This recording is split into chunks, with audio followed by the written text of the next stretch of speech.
तो नमस्कार, प्रणाम। दोस्त मैं आज बात करता हूँ कि जैसे आपके घर और परिवार में किसी को आप बात समझा रहे हैं या बड़े व्यक्ति आपको बात समझा रहे हैं या किसी को कोई बात समझा रहा है, अगर आपकी बात किसी को समझ में नहीं आ रही है, 1 बार समझा दीजिए, 2 बार समझा दीजिए, 3 बार समझा दीजिए। अगर वो बात आपको नहीं समझ में आ रही है, तो आप अपने आप को खुद समझा लीजिए कि मेरी बात नहीं मानेगा, भगवान जो चाहेंगे वही होगा, उससे ऊपर दोस्त कहीं नहीं होगा। अगर आप किसी को अपना राय दे रहे हैं, आप उसी को राय दीजिए दोस्त जो आपकी बात को सुने और समझे और विचार करे आपकी बातों को। आप तो पहले सबको समझा नहीं सकते, एक व्यक्ति सबको नहीं समझा सकता। एक व्यक्ति अपने परिवार को खुश नहीं रख सकता, तो दूसरे को क्या समझाएगा दोस्त? अगर आपके घर का झगड़ा है, तो आप तो पहले ये सोचिए, मनमुटाव देखिए सब में हो जाता है, चाहे वो कोई रहे दोस्त। मनमुटाव एक ऐसा चीज़ है कि सब में हो जाता है।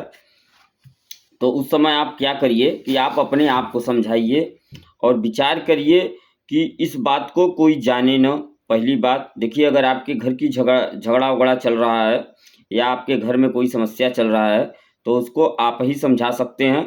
दूसरा व्यक्ति आपको किसी कीमत पर नहीं समझा सकता है दोस्त।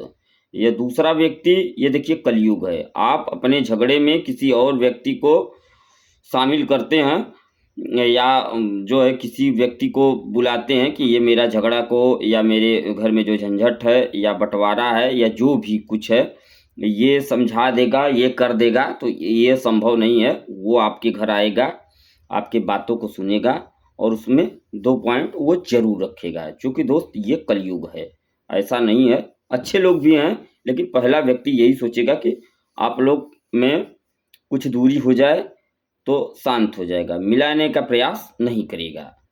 दोस्त हमारी बातों को अगर सुन रहे हैं आप, तो आप हमें सब्सक्राइब ज़रूर करिएगा। अगर आप हम थोड़ा रोचक बात कह रहे हैं, सही बात कह रहे हैं, तब दोस्त देखिए आपके एक सब्सक्राइब से हमारी उम्मीदें बढ़ती हैं दोस्त, और हम आगे भी वीडियो बनाते रहेंगे।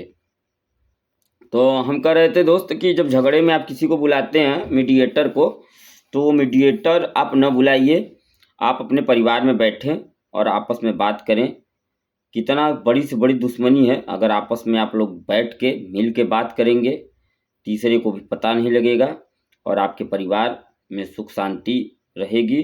झगड़े का वही समूह है दोस्त। अगर आपको क्रोध आ रहा है, तो आप अपने देखो, क्रोध में बुद्धि भ्रष्ट हो जाती है और उसमें डिसीजन लेना अच्छा नहीं है।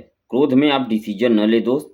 उस समय जब आपको क्रोध आए, तो उस समय भगवान का नाम लें या आप वहाँ से उठ के चले जाएँ या कहीं दूरी पे अपना 1-2 दिन के लिए रिलेशन में चले जाएँ, ऐसा करें। ऐसा करने से आपके घर का झगड़ा-वगड़ा और आप जब चले जाएँगे, तो शांति हो जाएगी। अगर आप तीसरे लोग को बुलाते हैं, तो उसमें आपकी मूर्खता है। तो आप अपने घर के झगड़े में आप किसी को न बुलाएँ दोस्त, हमारे बातों को आप मानें और देखिए हमारी बातों को आप मानें और शिक्षित बनें दोस्त, पढ़ें-लिखें, आप अपने बच्चों को पढ़ाएँ-लिखाएँ सबसे पहले।